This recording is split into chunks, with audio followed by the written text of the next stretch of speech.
especially playing, Curry and Thompson and those dudes, Draymond and them, man. So, but they fought, Jaylen Brown, Tatum struggled, man, but, Al Horford, Jaylen Brown, they put up a fight, man. I just knew they didn't have enough. Yeah. Pro Fan Sports Podcast. Let's get it. Pro Fan. Tune into the program. Every single week, get the dope, fam. Sean on the mic, very flat too. Keep you updated, that's what we do. Pro Fan. Tune into the program. Pro Fan. Tune into the program. Pro Fan. Tune into the program. Every single week, get the dope, fam.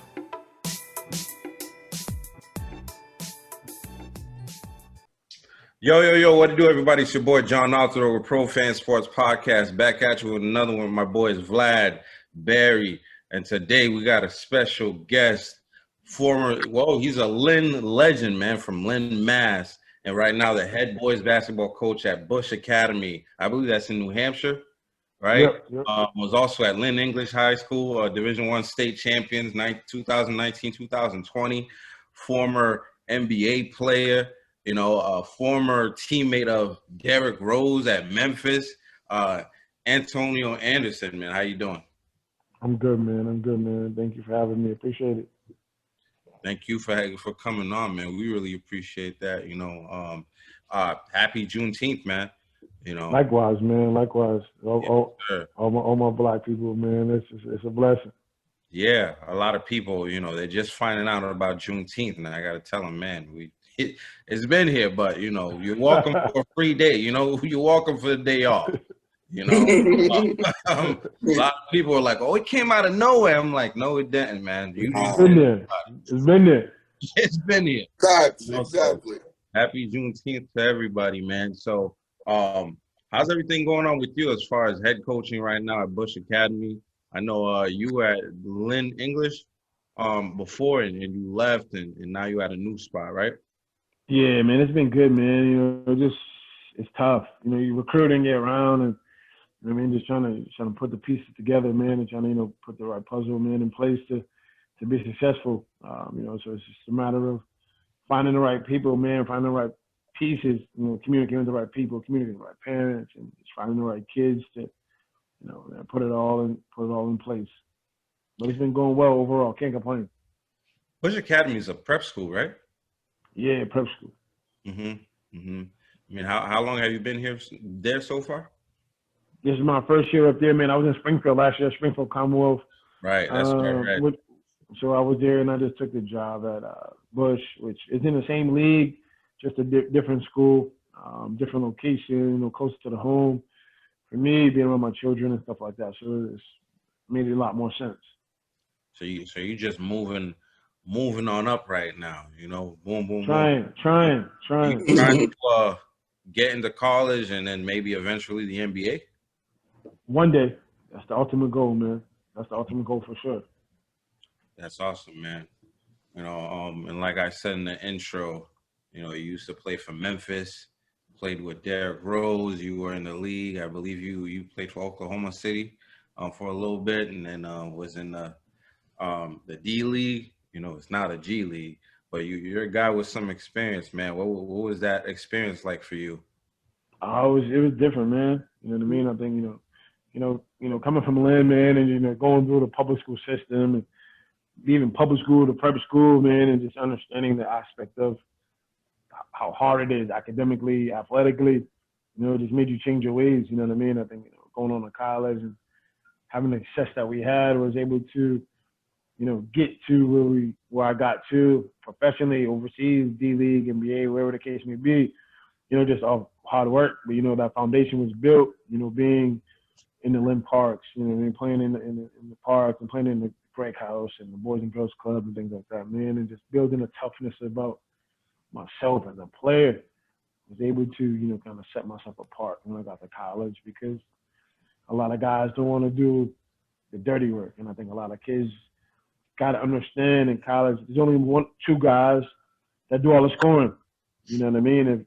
If you just got to be the third, fourth guy. You got to be able to accept two guys, those guys. You know what I mean? And me personally, I had no issue understanding that this person can score the ball better than I could, right? So that's what, you know what I mean, that helped me separate myself early on because there was no jealousy for me with my teammates who can just score better than me. We're all basketball players. We're all, anything we all do in life, there's always someone that's going to be better than you at something. And I was just able to accept that and not have any hate or jealousy towards the next person, which allowed me to be what I became, a defender and a glue guy. And that, but my teammates who scored the ball also knew they needed me to stop the other guy who scored the ball. So, you know what I mean? I think it all came together. And I think that's the one thing a lot of people don't understand. Now there's guys now at a young age who are really good at scoring, who are really good at doing some high IQ than others. And other guys, the kids are upset, or the parents are upset that they're not as good as their kid ain't as good as that kid, but they're not helping their child by just with that negative animosity, man. Like, you gotta learn to play with those guys because you're gonna play with them your whole life. You know, and so, you know, that's always my advice to kids, man. But like for me personally, I just was able to embrace it, and it would allow me to be successful as a player. So, and I think that's what translated to coaching. Is, you know, being able to talk to kids about that experience, understanding what it's like when they get to the next level, what to expect. If you're somebody who just known to get buckets, you're going to be able to get buckets in college. If you're someone who's not a bucket getter, you're not going to get a bucket in college. That's what it is. And you just got to live with it or you don't play. Right? So that's your only option, man. So, you know what I mean? It's very cutthroat in the basketball world. There's a lot of jealousy in the basketball world, just like any other business. But the guys who make it are the guys who understand what's in front of them. They understand their role. They understand, okay, I'm here to score. Go score. I'm here to rebound. Go rebound. Here to defend. Go defend. If you don't do that, you don't understand what you're there for. You ain't never gonna play. And I was one of the guys who understood what it was, which allowed me to be successful. Absolutely. What kind of coach would you say you are? You know, because we see guys like, I think Bradley Beal. I don't know if you guys see clips of him talking to his teams like, yo, you know, I'll bust your ass if I was a coach. You know what I'm saying? Like, stop thinking about scoring. You know what I mean? You got to be all around. You know, so what kind of a coach are you? Players coach. You know what I mean? I'm very tough on my guys, but at the same time, I let them hoop. You know what I mean? Like, because that's what it is. Very minimal plays, very minimal strategic sets. Just a lot of thinking, react, man. Read and react, man. You got to be able to see the game. You got to have a feel for the game. You know what I mean? I think if, guys can go out there and be themselves and play freely and play willingly, like, you'll get more out of them than you would someone who you're trying to walk up and down the floor and call 25 different plays all the time. So for me personally, I'm a players coach, man. I let my guys hoop. I just told them to high expectations. What do you think of the first year coaching that Ime Udoka had with the Celtics, and how he approached that and how he got the best of the players on the floor? Oh, he did a hell of a job. But I think, it was just more, he was just being brutally honest with them, holding them accountable. You know what I mean? And he wasn't afraid of Tatum. He wasn't afraid of Brown. He wasn't afraid of none of them dudes. So, he played with Tim Duncan and Ginobili and Parker. So, like, who are these dudes to tell him anything? You know what I mean? So he played with three of the greatest basketball players to ever play. So I think they already knew he come from a championship pedigree. They knew he played with three of the greatest players of all time. So they really couldn't question that. You know what I mean? I think he did a hell of a job just holding everybody accountable. And, you know what I mean? Just holding them, the expectations for them a lot higher than they had to hold themselves. And I feel like that's why they were a lot, like, pretty much so successful this past year. Yeah. Again, Tony, wanted to ask you, so when did you know that you wanted to, be a coach and, and get into, to coaching after, your playing career was over? Honestly, I felt like as a player, you kind of know, you know what I mean? Like, I was a captain in high school, captain in college as a sophomore. Like, you kind of get a feel, man, like, you have this leadership quality in you, man, and you just kind of like, when my play days over, I got injured and stuff like that. And one of my buddies who was, he was the head coach at Wheelock College, at Division III in Boston, called me about a job. I'm like, coaching? He's like, yeah, man, you'll be great for it, man. Like, just talk to them about, like, just teach what you knew, teach, what you know, then like throw everything in it. So I was a basketball junkie anyways. So I just, I jumped into it and I just fell in love with it. And I just, I thought like my college coaches and my coaches in my past helped me just understand the game, made the game easier for me, less thinking, just more playing, you know what I mean? I think like a lot of kids miss that. So once I got into the flow of it, man, I just started loving it. You know what I mean? Like loving it. And just said like, I don't want to be an assistant, I want to be a head coach. And what I mean? Just kept pushing towards it, man. But like I felt like as a player, you kind of can feel that because you're always talking on the court, you're in timeouts and things like that, and your teammates respect you. So you just build that credential amongst your teammates. And then once your post year start and you get into it, it's just more of a learning just to how to adjust on the fly, certain timeouts, making adjustments and different reads, watching film, reading film, and which is a huge difference from when you play. Because when you play, it's all set up for you. Now you got to be the one breaking it down and shit like that. But man, I think as a player in college, I knew when it was all said and done, I wanted to get into coaching, just didn't know how serious I would take it. But I just, it just became second nature. No, that's what's up. Yeah. I know along the way, whether it's work, school, somebody influences you, the most, right? Like in high school, you got those teachers that, you remember the most. They told you one thing. Who was a coach that, you took the most from and you felt like you model your coaching style after? I partially say with my guy TJ. My guy TJ, he was my AU director for New England Players, and he wasn't more of a coach. He was more like the manager, the director of the program. But he was just so stern with everything that just kind of made you understand the business side of things before you even got there, right? So like I was just in high school and prep school, and he talked to me about scholarships or how this works and how that works. And then when I was playing college ball, same, you know what I mean? It kind of talked to me about the ins and outs of just the daily operation of a coach, the daily operation of how basketball flows. And you know what I mean? So I give a lot of credit to him because like without TJ, I wouldn't have been on the platform I was on, right? I was playing for a local team who went to nationals in Florida every year, right? And a couple coaches or whatever. But he put me in a situation where like I was able to make Antonio Anderson. And, so for him, I'm forever grateful for him. Like without that, me taking that leap, I'm not coaching prep school right now. I'm not playing at Memphis. He didn't bounce the ball, but he put me in that situation and make a name for myself. I made it, but without that lending hand, it was not possible. Are you a Celtics fan? Nah, man, I'm just a neutral fan. I just love the game. You know what I mean? I just love the game. The only team I really root for is University of Memphis. Honestly, I like the Celtics. I like everybody. Man, I just love the hoops. So like, I can just, I wish they won those because I would have loved to go to the parade. Don't get me wrong, but I just love the game. I just love the game, bro. I just love the game of ball, man. I just love basketball. So anytime that shit is on, I'm gonna watch it. You know what I mean? Just talk shit with my boys, dissect the game. You know what I mean? Like things like that. So I really don't got a favorite team. I just love watching the game of ball. Whoever makes it, makes it. Whoever wins it, wins it. But I could care less. As a coach, I'm imagining when you're watching the games, you're looking at it with the eyes of a coach.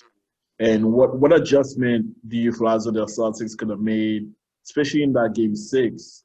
I mean, throughout the playoffs, throughout the series, really, but especially that game 6, that could have changed things.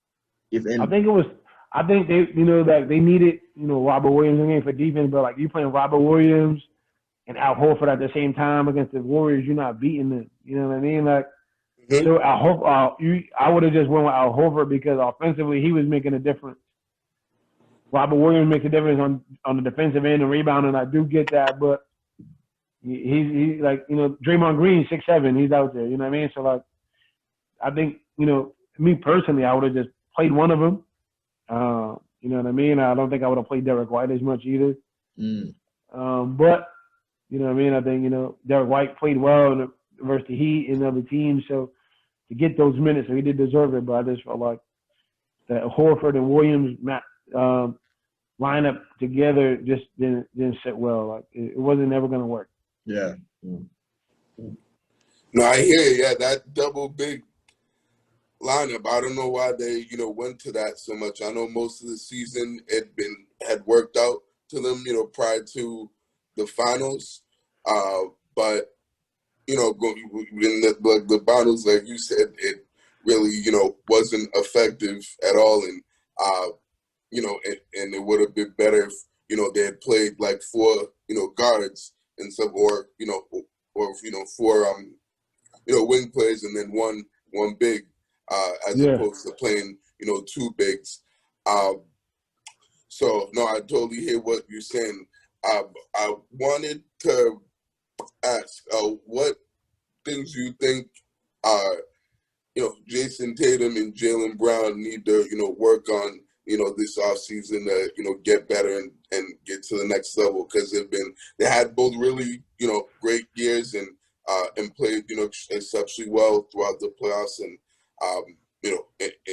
into the finals. Well, JT didn't, but I felt like JB for most of the finals was pretty well, played at a good level. So what do you think those guys, in order to really take the next step and become champions, what is in parts of their game do you see that they need to really, focus on this offseason? I think they're both I think they're both very polished. You know what I mean? I just feel like Tatum was just super extra. You know what I mean? Always crying for fouls and shit like that. I mean, always doing too much, catching the ball damn near half court instead of catching it in a space where he can make a play. Right. I think Jaylen Brown, without him, they get swept. Absolutely. You know what I mean? Like he was on a different planet. You know what I mean? Like, yep. But I think they're young, man. I think they just got to keep working. I think Tatum, once he learns how to play out of the double team and plays in smaller spaces and just catching and going, making a move quickly, they'll be fine. But the supporting cast got to help them offensively. Horford 37. You know what I mean? So like Smart, up there, right? Smart and Williams and Grant Williams and all them dudes, they gotta work on their shit, because you know what I mean. I think Tatum and Brown are gonna work on theirs, but I think they both can be a lot better. They both can, ball handling wise, ball security wise. Absolutely. You know what I mean? So, but I think they got some work to do. But getting back to the finals is gonna be tough. Everyone's gonna be healthy next year in that East, man. So it's gonna be tough. But I think they got a shot. It's just a matter of the role players helping them when need be. I hear you on that for sure. There are rumors out there that Bradley Beal might come to the Celtics. If he does come, what do you think they might want to get rid of to get him? They're gonna have to give up Brown or Tatum. It's gonna be one of the two. Ooh. I don't think I'm doing that. No. I think if Boston had to do it, they would probably give up Brown. Oh, come on. No, that wouldn't be that wouldn't be my choice. I'm just saying. I think that's what they, because Tatum makes more money. Yeah. He's ultimately the more likable player. You know what I mean, in sense of fan wise and things like that. But I love Jaylen Brown, but Bradley Beal better than both of them. He averages 38 games. Really think he's better than JT? Bradley Beal? Absolutely. Do you think Jason Tatum has the capability to be eventually better than him? But he's without a doubt about it. Without a doubt about it. I just don't think it's Tatum's time right now. He's trying to find his way. Like every superstar, Bradley Beal been through it. He was with John Wall when John Wall was that guy. Bradley Beal then overcame. I think a lot of those NBA guys, man, it takes time. Tatum and Brown like 24, 25, 26 years old. So you know what I mean? Like they got time. But Beal been through it. He wasn't always averaging 30. You know what I mean? Like he just started doing that once John Wall left. So I think Tatum has the potential to be better than a lot of people. It's just a matter of him finding that confidence, finding that within himself, because he showed flashes of it versus the Bucks, 48 versus Miami went crazy. So, Mm-hmm. you know, he just struggled in the finals. But that is a stage where LeBron struggled before, Kyrie struggled before, Curry struggled before, Durant struggled before. So, you know what I mean? Like, everybody has that moment, and it's a matter of now how you bounce back. Yeah, I agree. I respectfully disagree with you, Antonio. I think Jason Tatum is better than Bradley Beal. I think he's a better overall two-way player. Respectfully, because No, it's I okay. respect his basketball knowledge and IQ. It's he has extremely high IQ. I just I'm on the other side of that argument.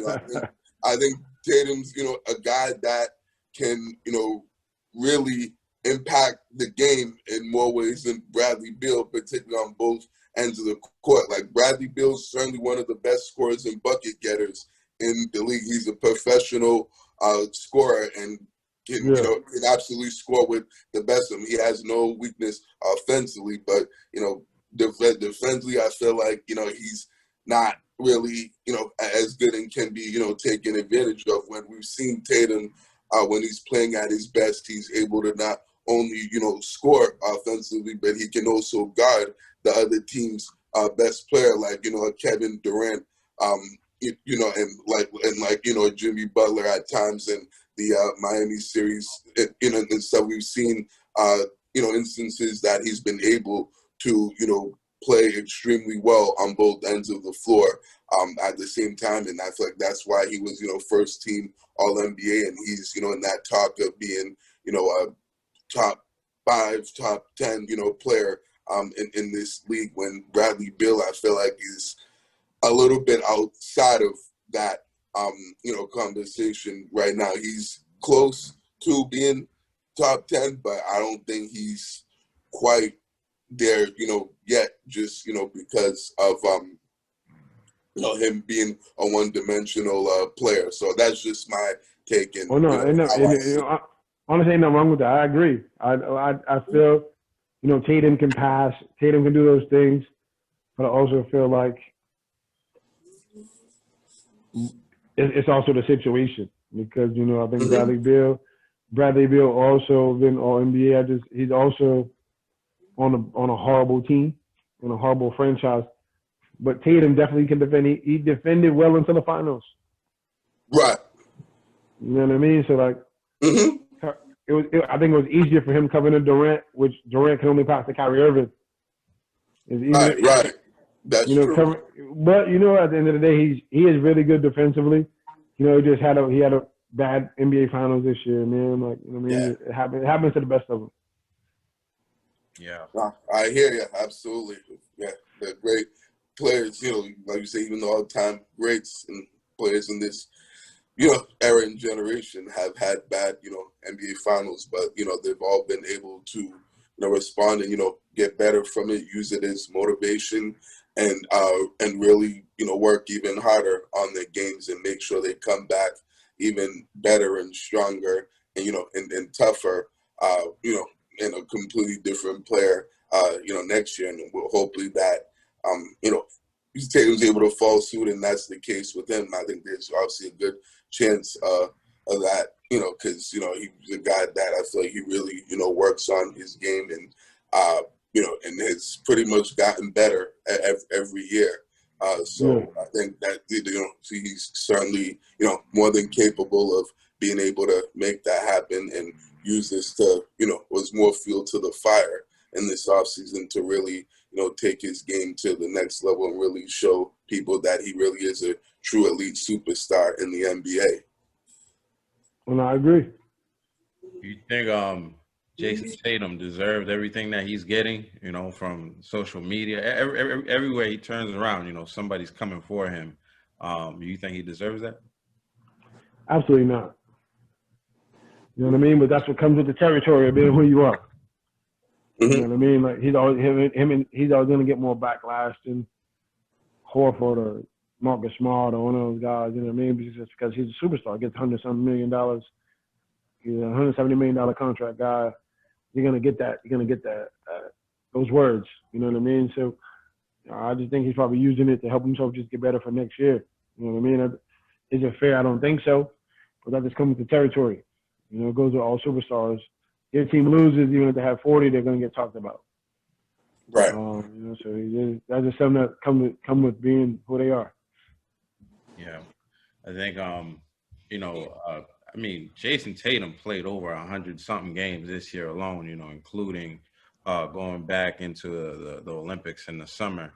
And like you said, you know, the bench didn't really do much at all. You know, I feel like the last series, Pritchard and Derek White was able to give us a little something.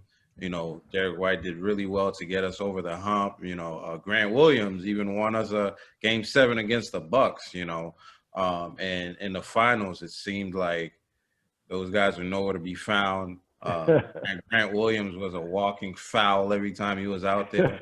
You know, it seemed like he was more interested in fighting with Draymond Green every time he got out there, like, and fighting with the refs. You know, any chance that he got. Obviously, you know, the team with the core guys is a really good team, right? What, you know, putting your GM cap on, what would you do to better the team this coming off season? What do you think they need to do to the bench? Like, they gotta revisit some things, man, because you know Grant Williams and Derek White and those guys are good players, but they're not gonna help you win the championship. You know what I mean? Like, like you said, once that Milwaukee Bucks Game 7 series is over, we ain't see shit from Grant Williams ever since. That's facts. You know what I mean?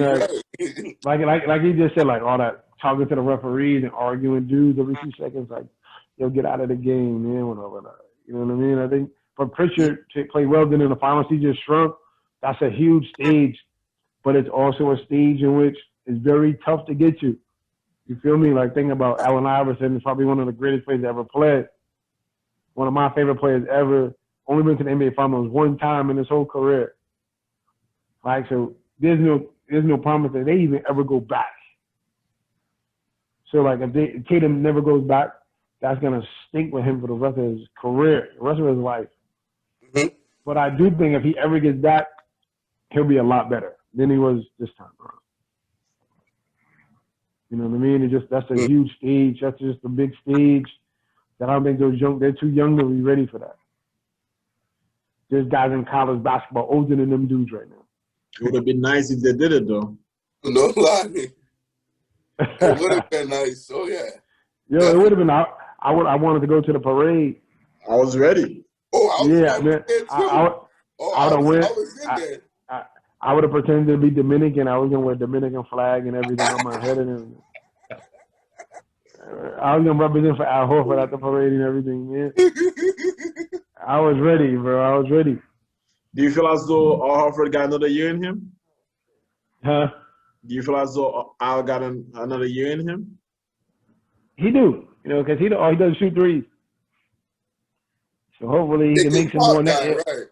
Hopefully he can make some more next year. I just feel like on those mismatches, though, they get Curry and them. He wasn't trying to post them up. Like, that was pissing me off. Yeah. Like, yo, why you going to the three? Why you going to the corner with a 6-footer on you 7 feet? Right? Because he's very skilled on the block too. You know what I mean? Right.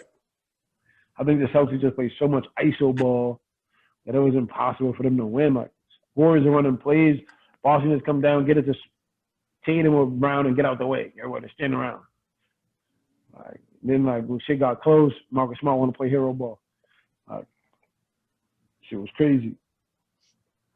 Yeah, I mean, speaking of Marcus Smart, you know, a lot of people, they're talking about bringing in a real point guard. You know, everywhere you turn around, like, the Celtics need to bring a real point guard. But I feel like, you know, we've had Kemba, we've had Irving, and nobody took us to the finals, but Marcus did. You know, what would you think about Marcus, and do you think Marcus can get better at the point for next season, you know, in order to take where we need to go? I like him a lot, man. I like him a lot because he can do it all. I just felt like he's just not a pure point. Kyrie's not a pure point. Kyrie's a bucket getter. Kemba's a bucket getter. Yeah. The last pure point guard they had was Rondo, who got him a championship. You know what I mean? Marcus Smart is a point guard, but he can't pass like Rondo. You know what I mean? Like, so Rondo had a hard time scoring, but he didn't need to score because he had so many people on him. He got them the ball when they were open. So, you know, I think if Boston can find a point guard, which is hard to find, you find a point guard that can run sets and make sure Tatum, Brown, and everybody touching the ball and everyone's happy. Good, not like, you know, they're down 6 with 2 minutes left. Tatum and Brown should be shooting the ball, no Marcus Smart. Yeah. You know what I mean? So like, I think that's where a lot of people get frustrated with him, trying to be. He wants to be them. Right, and the most frustrating thing was in that game 7 against Miami, and when they were up 13 with like 3 minutes left, and they nearly blew that lead because Marcus Smart just kept, you know, shooting the ball and chucking up threes and nearly gave that game away. Luckily, Jimmy Butler missed that three-pointer shot that would have given them the lead, you know, at the end of the game. But it was crazy because he took the last 5 shots of the game and he missed them all. So that's, I feel like, where a lot of people, you know, frustrations and, you know, and anger towards Marcus Smart, you know, come in, particularly Celtics fans, because like we've seen it time and time again with him that he, you know, just doesn't, you know when to, you know, not shoot, you know, particularly at the end of games in crunch time, and when to give it to Tatum and Brown and let those guys, you know, get the shots and let those, you know, guys try to, you know, win the game instead of him trying to, you know, win the game himself and be the hero and end up, you know, being the closer. Because, right, he's not a closer. He's not a, you know, a scorer. So, he, you know, there's times that he thinks he is, but he's not. But, you know, he needs to just, you know, understand that in crunch time, the ball goes to Tatum and Brown. And now you like shoot those in the first 3 quarters, but in the fourth quarter, you've got to put the ball in the hands of your best players and let them play through them and let them do their thing and, you know, and let them, you know, go get buckets and win the game. No, I agree. He wouldn't do that. Nah, for sure, for sure. I wanted to ask you, Antonio, what was your favorite moment and, you know, a memory in your playing career, and who are, you know, some of the guys you really liked and enjoyed, you know, playing with and still, you know, keeping, you know, in touch with from, you know, the guys that you hooped with? In my playing career, I'd probably say, you know, playing in the national championship in college is 1, and 2, scoring an NBA bucket.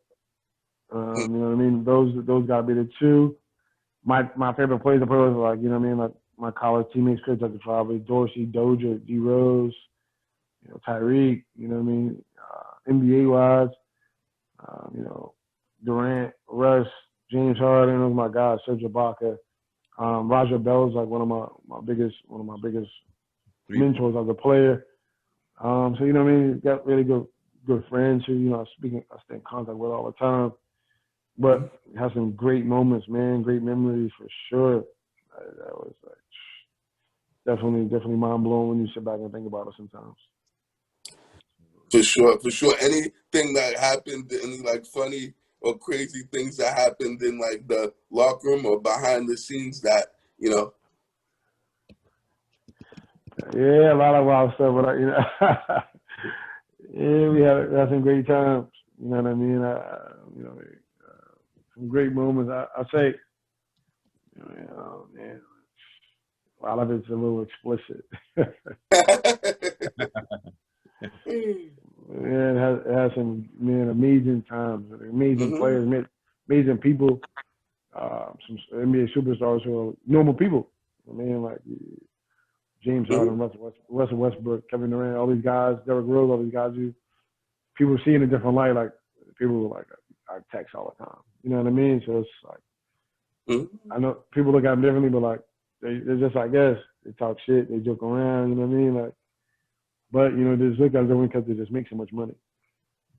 Right. You know what I mean? So, like, but that's some great moments, great memories, some great players, man. Like, definitely super surreal when you sit back and think about it. Think about where you come from and like your upbringing and like some of the kids that you talk to now, kids that look up to you and things like that, and just try to get them to understand like how hard it is just to like, get to that moment. Like, it's not easy, So but it's a great feeling. Absolutely. Antonio, we've had you for some time now. We're about to wrap up, but like you were just saying, it is hard. With that said, I wanted to ask the last question here. June 23rd on Thursday is the NBA draft. We're gonna see a couple young men get into the NBA. What advice would you have for those guys? For them to have some success and hopefully stick around in the NBA. Just to keep working, man. That shit is hard. It's hard. It's hard up there. You get there, I think some get there and they enjoy the paycheck, they enjoy the money. Like the process of just getting better. I think that's why the greats like LeBrons and Kyries and Durant's and Anthony Davises and the Bills and the Tatums and the Browns, they separate themselves because they just weren't satisfied with just like getting there. They wanted to be great, and I think that's a lot of them just gotta put their head down and just keep working because the more you work, everything else will just follow suit. You know what I mean? So I could just give anything, just put your head down and just work your ass off because it could be gone in 2 seconds. You know what I mean? But if you're working, constantly working, you'll be rewarded at some point. I think that's why everybody puts the blame on all these superstars. Not the role players. And that's where it stems from. Absolutely, man. Antonio, again, thank you so much for coming on and joining us for the show, man. We really appreciate it, man. And you're welcome to come back anytime. And good luck, in your head coaching positions. And hopefully you win in some more state championships. Oh, no, I appreciate you guys having me, man. Anytime, man. Just let me know. I know last time it was crazy for me last week, but like I said, it's anytime you guys more than welcome. I'm more than welcome, man. I'll jump on, man. I'm always going to be supportive of my own peoples over anybody. So, I applaud what you guys are doing, man. Keep at it. If there's, some people in land or some younger players you guys want to jump on, man, get to jump on, just reach out to me. If I know them, I'll try to connect you with them, man, so you can just make it happen. Appreciate it. Will do. Absolutely. Thank you, Antonio. Appreciate that, man. It was No great problem having at all. you on. You guys be good, man. Appreciate you.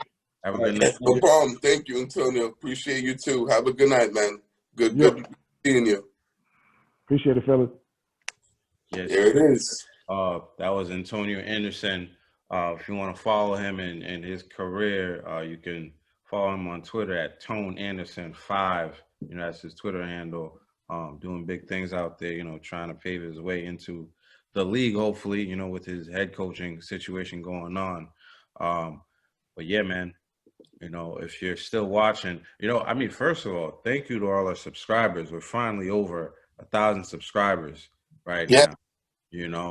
Thank you to the people that have been subscribing.